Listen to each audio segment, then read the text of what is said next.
another episode of Stay Awesome Van Life. This week, we're going to have a look at some ideas for your van life build and some that I've dreamt up, literally.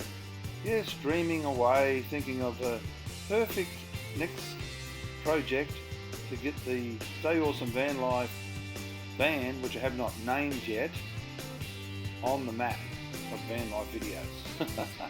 So I hope you like them, I hope you like the content, and I hope you get our sense of humour. And Gaz is going to try out a new outdoor shower that I installed in the Renault Master. It's a 2016 Renault Master mid-roof, which means you can stand in it till up to 6'2" in height. If you're 6'3", your head will tilt down slightly, just as my son Sean's does. But overall, this van, it has been absolutely awesome. Love it on the highway. It absolutely loves doing 110 kilometres an hour on the highway, and I've just got to keep pulling it back because a lot of times from Brisbane to the Gold Coast or Brisbane to Byron Bay or whatever, you get 110 kilometre speed limit. So it easily stays at that speed, even though I'm traditionally a very slow driver. So anyway, we're on the road. I hope you enjoy it. It's a bit of random stuff in here, but I think you'll find it humorous, especially when you see the size of Gaz's dog. Nadia Comaneci, the gymnast, makes a guest appearance today on Stay Awesome Van Life. She's going to critique what the outdoor shower, what she thinks of it, and hopefully she may even think about having a shower herself with it. Let's see what happens. But in the meantime, stay awesome and enjoy the show.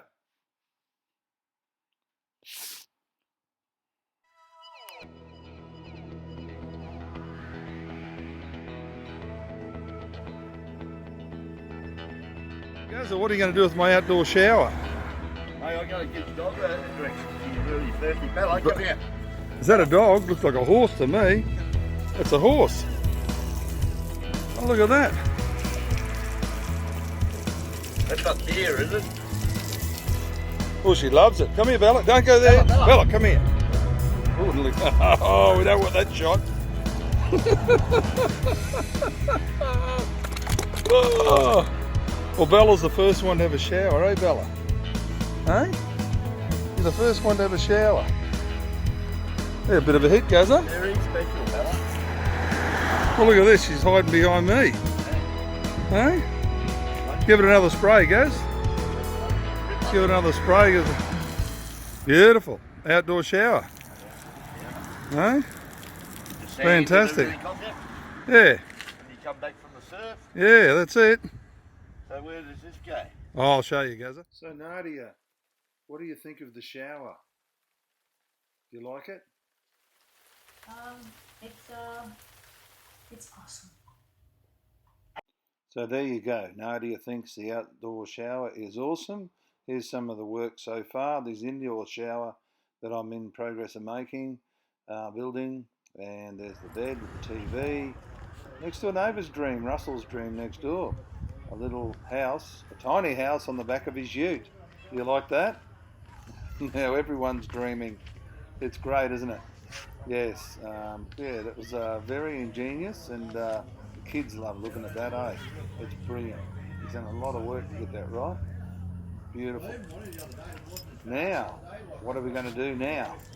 We're going to have a look at some rear view of the van, coming into the engine room, into the garage. On the left there you'll see the electrical. On the right, the plumbing, the water, the hot water system is there, 10 litres. Behind that is a Fiamma 70 litre water tank. Not sure if that's enough. I've got two of them. I'll put a second one in if I need it. There's a 240 volt trip switch done by a qualified electrician, a contractor. And up here, yes, we've got the nice cedar ceiling, the Sirocco fan, Tracy Keller artwork and door card art. And Stay Awesome here viewers. comes one of my subscribers.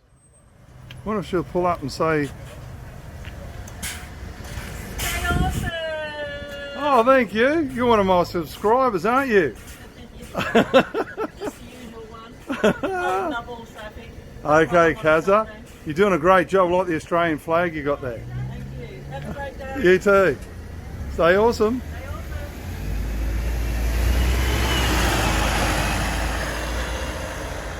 So there's the shower unit. That costs $100 on eBay. Very cheap. Works well. There's Silvertail, my van dog. There's the partially built indoor shower. I've already got the pan in and the drain, the bed. That's the IKEA bed with the Clark rubber mattress. And there we have the block-out blinds. Very, very nice thermal insulation on the windows. And the van's looking quite good. Obviously, it's a work in progress. You've got to get the time to build on it and, yeah, come up with a few more dreamy ideas. So I'm preparing the van now where it's just about, 80%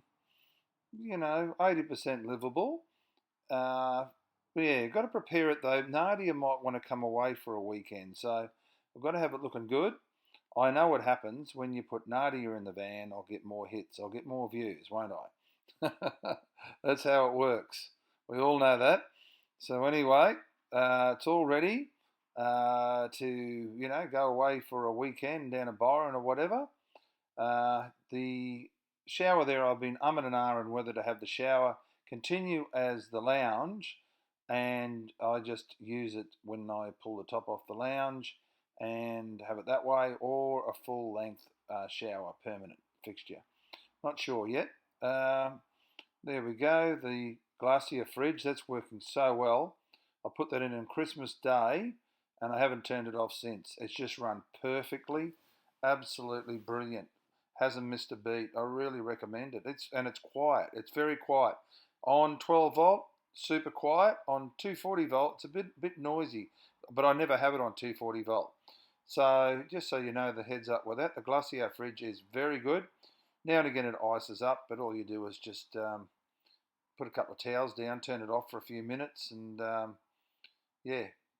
defrost it. And that's it. I've only had to do that twice in 9 months. There's the TV. It tunes into all the local TV stations, no matter where you are. Just self-tunes. It's been very good. It's only a cheap one. It's only like $200 off eBay.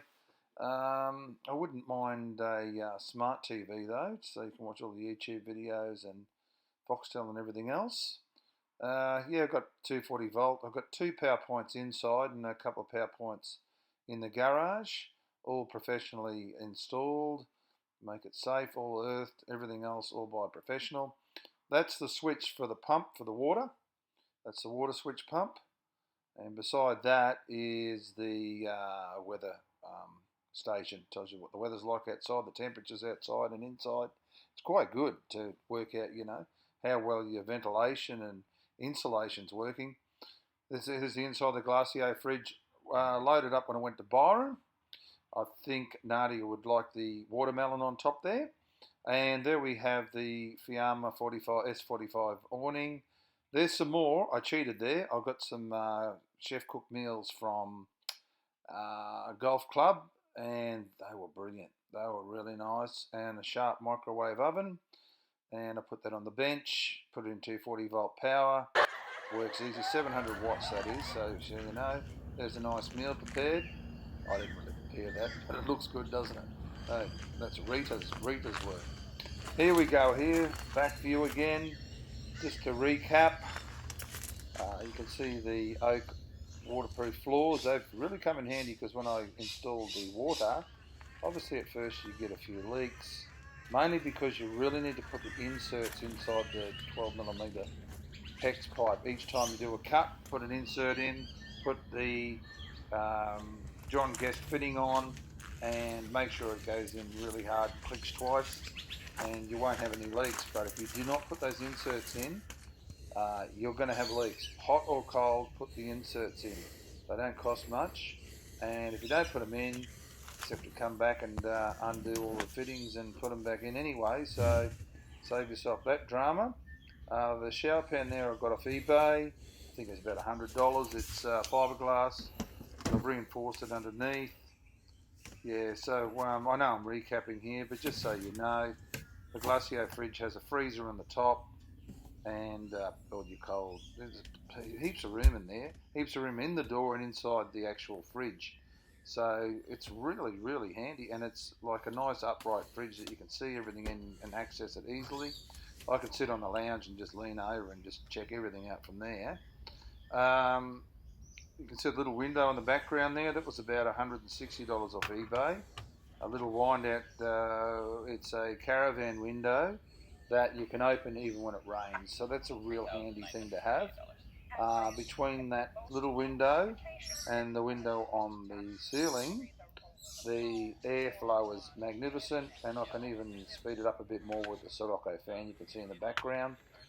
They've gone up in value a lot. They were like $200, about $400 now, which is ridiculous. I think it might be something to do with COVID.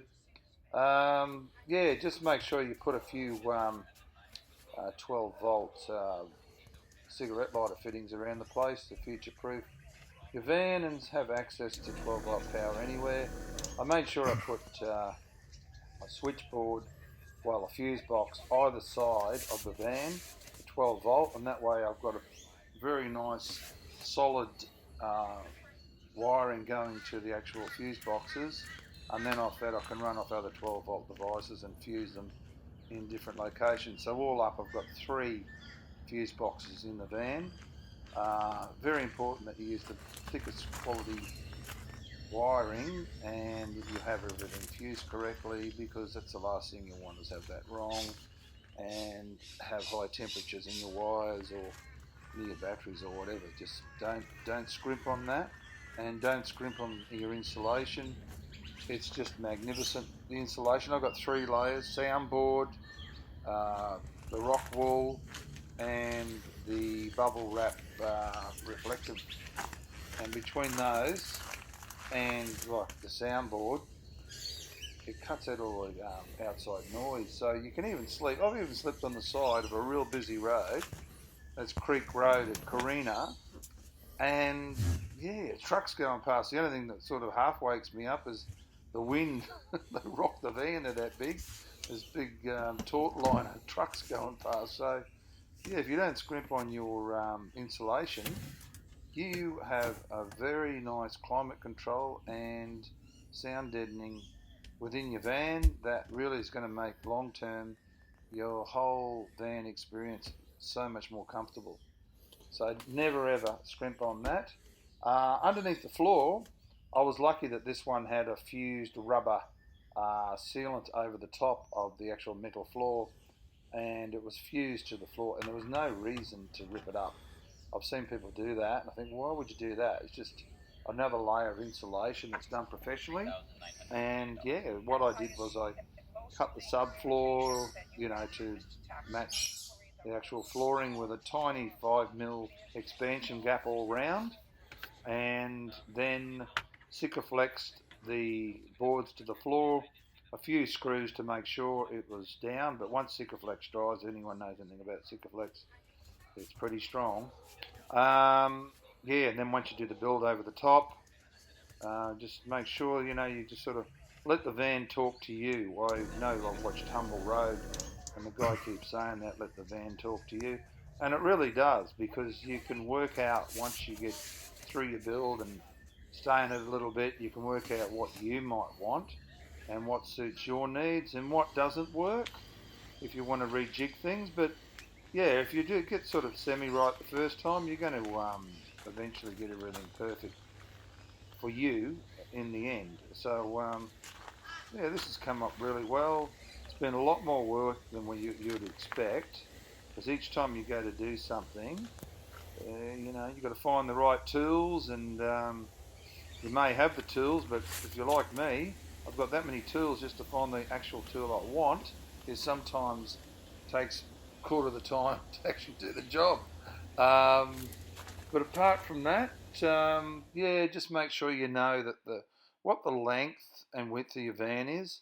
More so the length, because if you have any dramas on the road and you need to get towed, this van's 6 metres. Now, they charge you another $170 if it's 7 metres. So, no, 6.5 metres that is. So, yeah, you can get ripped off. So know your dimensions of your van, And yeah, stay on the road, stay safe, and stay awesome.